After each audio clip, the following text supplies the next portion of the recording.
Bruh, being a homeowner is no joke. I had a whole different vlog that I was preparing for y'all, but then my AC broke and I could not take it. It was over 80 degrees in my house. Like, what?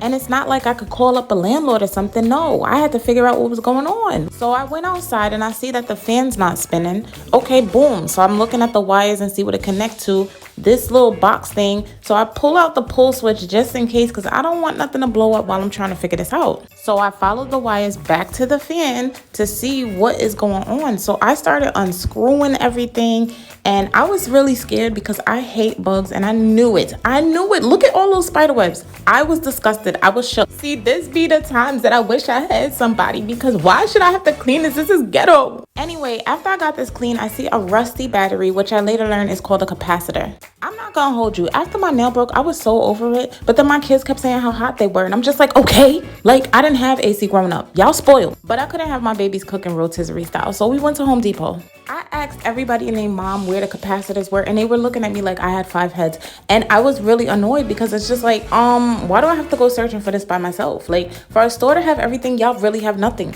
Both my switch box and my capacitor were super rusty, and even though I couldn't find them, I did find these gloves because I wasn't about to keep breaking nails. I also grabbed these paper towels because they were super cheap.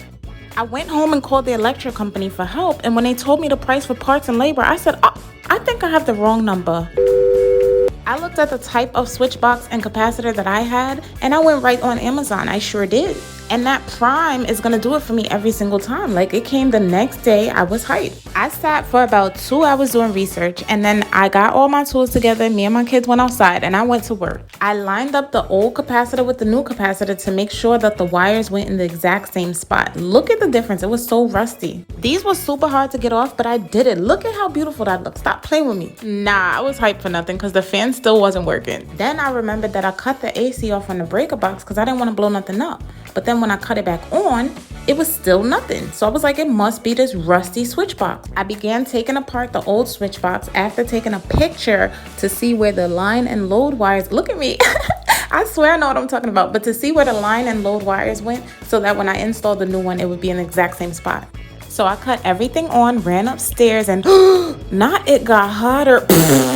No, because the fan still wasn't running and I was just like, oh my God, maybe the problem is coming from inside the house. At this point, I had took all my nails off because I was over it. First of all, what is this? Like, come on, this is too much. I didn't see this on YouTube. I didn't know what none of this stuff was, so I went back on Blue Ivy's internet and did more research. And then they were talking about a reset button. So I'm just like, where's the reset button? Is it this black thing? So I pressed that and immediately I heard movement. So I closed everything up.